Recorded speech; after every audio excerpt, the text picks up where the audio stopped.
नमस्कार। आज देश की तमाम फटाफट खबरों में आपका स्वागत है।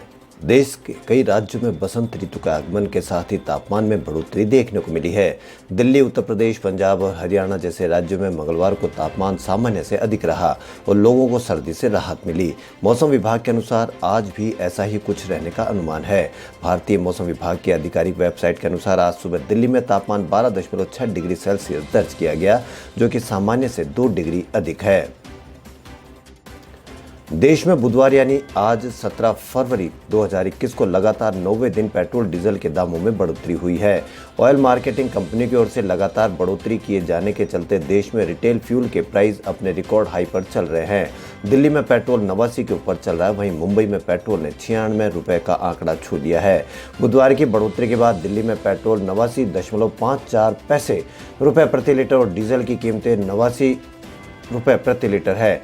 मुंबई में 96 रुपये प्रति लीटर पर पहुंच चुका है, वहीं यहाँ डीजल 86 रुपये के ऊपर बिक रहा है। वहीं दूसरे मेट्रो शहर की बात करें तो चेन्नई में पेट्रोल की कीमतें 91 रुपये प्रति लीटर करीब है। मंगलवार को समाप्त 24 घंटों में कोरोना के 9,121 नए मामले सामने आए हैं। इस एक दिन में 11,805 मरीज ठीक भी हुए हैं। इस दौरान 81 कोरोना संक्रमितों की मौत हुई है। अब तक 1.6 करोड़ से अधिक मरीज ठीक हो चुके हैं। कोरोना से अब तक 1.55 लाख से अधिक लोगों की जान गई है। कोरोना के मौजूद मामलों की संख्या 1,36,000 से अधिक है। दुनिया में अब तक 10 करोड़ 91 लाख से अधिक लोग कोविड-19 के चपेट में आ चुके हैं। यह वायरस 24 लाख से अधिक संक्रमितों की जिंदगी छीन चुका है। दुनिया में 4 करोड़ 54 लाख से अधिक एक्टिव केस हैं। पेट्रोल और डीजल की बढ़ती कीमतों को लेकर कांग्रेस सांसद शशि थरूर ने मंगलवार शाम योग गुरु बाबा रामदेव के एक कार्टून के जरिए केंद्र सरकार पर कड़ा प्रहार करते हुए ट्वीट किया कि कार्टून में बाबा रामदेव को एक पेट्रोल पंप पर शीर्षासन करते हुए दिखाया गया है और सामने रखे प्ले बोर्ड पर लिखा है 90 रुपये लीटर। इस कार्टून के नीचे मलयालम में एक कैप्शन भी लिखा है, जिसका थरूर ने अनुवाद करके अपना ट्वीट पोस्ट किया है।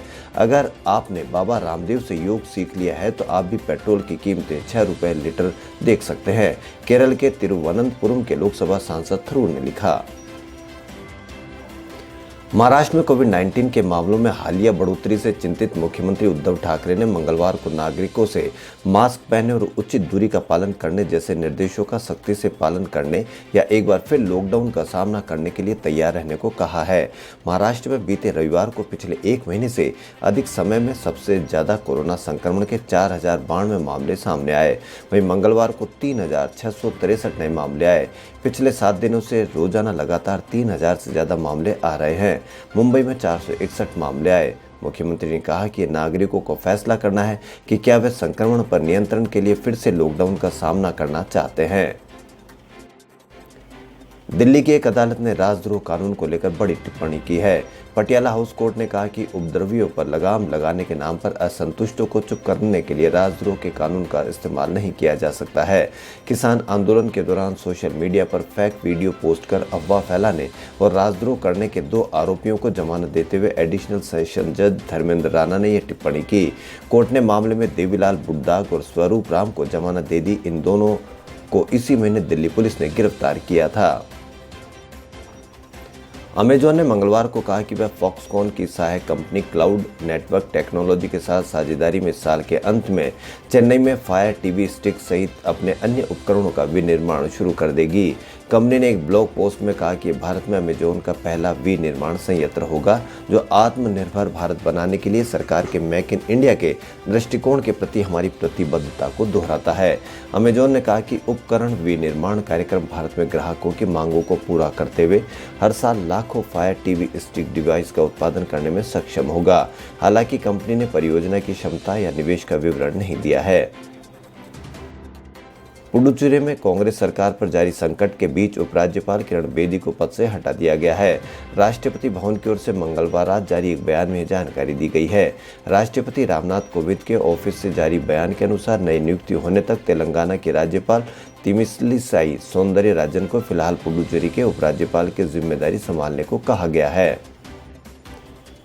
केंद्र सरकार ने अमेजॉन से देश भर में डिजिटल विलेज विकसित करने में भागीदारी का आग्रह किया है।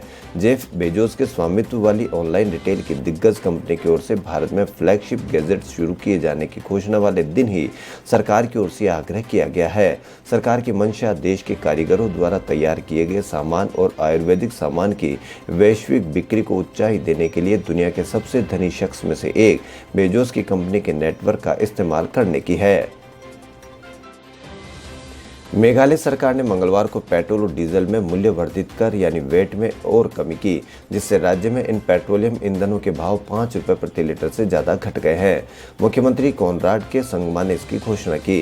राज्य में वाणिज्यिक वाहन ऑपरेटर हड़ताल पर है। हड़ताल के दूसरे दिन पेट्रोलियम ईंधन पर वेट कम किया गया। संगमा ने अपने मंत्रिमंडल के सदस्य और वरिष्ठ अधिकारियों के साथ एक समीक्षा बैठक के बाद कहा कि राज्य में पेट्रोल का भाव अब 85 रुपये प्रति लीटर हो गया है। इससे पहले भाव 91 रुपये लीटर था। इसी तरह डीजल प्रति लीटर 86 रुपये से घटकर 89 रुपये पर आ गया है। पूर्वी लद्दाख की पैंगोंग लेक से चीनी आर्मी पीछे हटने लगी है। भारतीय सेना ने मंगलवार को डिसएंगेजमेंट की फोटो और वीडियो जारी किया है। इसमें चीनी की आर्मी अपना सामान लेकर लौटती दिख रही है। इतना ही नहीं, चीनी सेना ने इन इलाकों से अपने बंकर तोड़ डाले, साथ ही टेंट, तोप, गाड़ियां भी हटा ली है। करीब 10 महीने से यहाँ चीन की सेना ने कब्जा किया था। भारत चीन के बीच पिछले साल मई से तनाव था। 15 जून को यह सब तब चरम पर जा पहुंचा जब भारतीय इलाके में घुसी चीनी सेना को रोकने की कोशिश में गलवान घाटी में हिंसक संघर्ष हो गया। यही नहीं, अगस्त सितंबर में 45 साल बाद भारत चीन सीमा पर गोलियां चली। कृषि कानून रद्द करने के मुद्दे पर पिछले 2.5 महीने से जारी किसान आंदोलन के बीच भाजपा के राष्ट्रीय अध्यक्ष जेपी नड्डा पार्टी मुख्यालय पर एक अहम बैठक कर रहे हैं।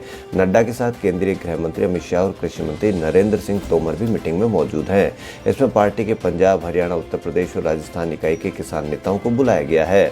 साथ ही केंद्रीय मंत्री संजीव बालियान और सांसद सत्यपाल सिंह के साथ कई अन्य सांसद और कुछ विधायक भी मीटिंग में पहुंचे हैं। बॉम्बे हाईकोर्ट की औरंगाबाद पीठ ने एक्टिविस्ट शांतनु मुलुक को 10 दिन की अंतरिम जमानत दे दी है। आरोप है कि शांतनु ने भी दिशा रवि और निकिता जैकब के साथ मिलकर टूल किट बनाई। शांतनु की ओर से कहा गया कि कार्रवाई प्रतिशोध के चलते हो रही है। वहीं दिल्ली की एक कोर्ट ने एक्टिविस्ट दिशा को गर्म कपड़े, मास्क और किताबें लेने की इजाजत दे दी है। साथ ही दिशा को परिजन से बात करने की अनुमति भी दी गई है। दिशा एफआईआर और गिरफ्तारी से जुड़े दूसरे दस्तावेज की कॉपी भी देख सकेगी। पत्रकार प्रिया रमानी के खिलाफ पूर्व केंद्रीय मंत्री एमजे अकबर के आपराधिक मानहानि मामले में दिल्ली की राउज एवेन्यू कोर्ट आज फैसला सुनाएगी। कोर्ट ने दोनों पक्षों की दलीलें सुनने के बाद 1 फरवरी को अपना फैसला सुरक्षित रख लिया था। इसके बाद 10 फरवरी को इस मामले में फैसला आना था, लेकिन तब कोर्ट ने इसे 17 फरवरी तक के लिए टाल दिया था। रमानी ने एमजे अकबर के खिलाफ 2018 में मी टू कैंपेन के तहत यौन उत्पीड़न का आरोप लगाया था। तब अकबर केंद्रीय मंत्री थे। बॉलीवुड में यूं तो सितारे करोड़ों रुपए कमाकर शानदार जिंदगी जीते हैं, लेकिन कई वक्त करवट बदल देता है और राजा भी रंग खो जाता है। बॉलीवुड में कुछ ऐसी हस्तियां रही है जिनकी एक समय सिनेमा की दुनिया में तूतियां बोलती थी, लेकिन वह अंतिम समय में एकदम तन्हा और तंगहाल थे।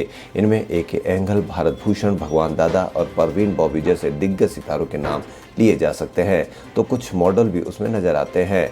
इसमें आज बात करेंगे भारत भूषण की। बेजू बावरा, फागुन और मिर्जा गालिब जैसी शानदार फिल्मों से खूब कमाया नाम, फिजूल खर्ची की आदत से गवा बैठे सारा पैसा और किराए के मकान में उनका निधन हुआ था। खबरों फिलहाल इतना ही। यदि आपको हमारा चैनल पसंद आए तो लाइक, सब्सक्राइब और शेयर अवश्य करें। धन्यवाद।